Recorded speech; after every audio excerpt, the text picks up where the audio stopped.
શિસ્તબદ્ધ ગણાતા ભાજપમાં જયેશ રાદડિયાએ પક્ષના મેન્ડેટ સામે પડીને વિજય મેળવ્યો. તે સમગ્ર ઘટનાક્રમથી કેટલાક મોવડીઓ ભલે નાખુશ હોય, પણ અંદરખાને ભાજપમાં અન્યાય અનુભવતા અનેક ધારાસભ્યો અને અગ્રણીઓ રાજીના રેડ છે. એમ કહીએ તો ખોટું નથી કે ભાજપના જ નેતાઓ કહી રહ્યા છે કે સંઘાણી, રાદડિયા તુમ આગે બઢો, હમ તુમારે સાથ હૈ, જેને કારણે ભાજપના જ અંદરખાને બળવા જેવી પરિસ્થિતિ સર્જાઈ છે.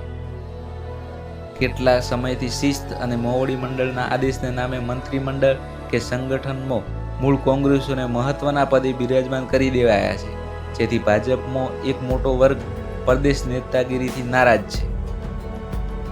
હવે રાદડિયાએ પોકારેલા બંધને લીધે સાઇડલાઇન થયેલા નેતાઓ ખુલીને બહાર આવ્યા છે.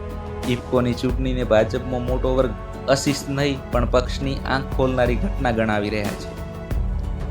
મૂળ કોંગ્રેસીઓને રાતોરાત વધુ મહત્વ આપવું, ગુણવત્તા ન હોવા છતાં સંગઠન કે સરકારમાં મહત્વના સ્થાન આપવું ભાજપને ભારે પડી રહ્યું છે.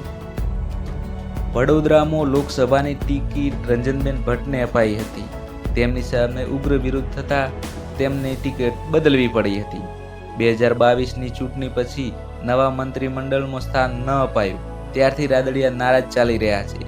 જો ઇફકોના ડિરેક્ટર પદમાંથી પણ પત્તું કપાશે તો ધીમે ધીમે સક્રિય રાજકારણમાંથી આઉટ થઈ જશે તેવો ભય રાદડિયાને સતાવી રહ્યો હતો. એટલે જ તેમને ભાજપ સામે શિંગડા પહેરવ્યા છે. ભાજપના સંગઠનના એક ચોક્કસ જૂથ હવે રાદડિયાને પ્રમોટ કરી રહ્યું છે. સહકારી ક્ષેત્રમાં પાટીલની મનમાની નહીં ચાલે તે આ ઘટનાક્રમનો સ્પષ્ટ સંકેત છે. રાદડિયા સામે કેટલોક મોટો વર્ગ જોડાયેલો છે. તે ભાજપના ગુજરાતથી લઈને દિલ્હી સુધી નેતાઓને પણ દેખાઈ આવ્યું છે.